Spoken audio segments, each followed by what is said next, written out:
আজকে আমি দেখাবো হচ্ছে গার্লিক চিলি চিকেন। তো এর জন্য লাগছে এগের ইয়েলো অংশটা। ছোটো ছোটো করে কাটা রয়েছে চিকেন, এর মধ্যে দিয়ে দিচ্ছি গোলমরিচের গুঁড়ো একটু বেশি করে, আর আন্দাজ করে দিয়ে দেবো হচ্ছে লবণ, দিয়ে দিচ্ছি 1 চামচ আদার পেস্ট আর 1 চামচ হচ্ছে রসুনের পেস্ট। এখানে 1 চামচ 1 চামচ করে দিয়ে দিচ্ছি হচ্ছে কর্নফ্লাওয়ার আর 1 চামচ হচ্ছে ময়দা।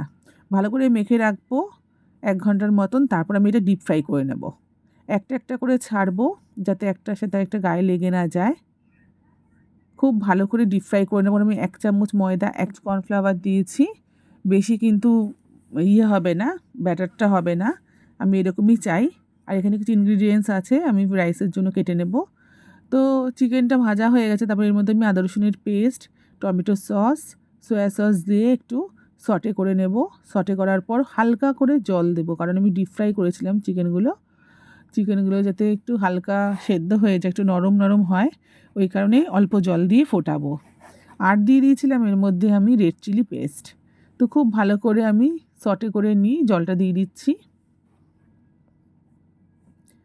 জলটা যখন শুকিয়ে আসবে, একটু ড্রাই ড্রাই হয়ে যাবে, রান্নাটা আমার একদম রেডি হয়ে যাবে।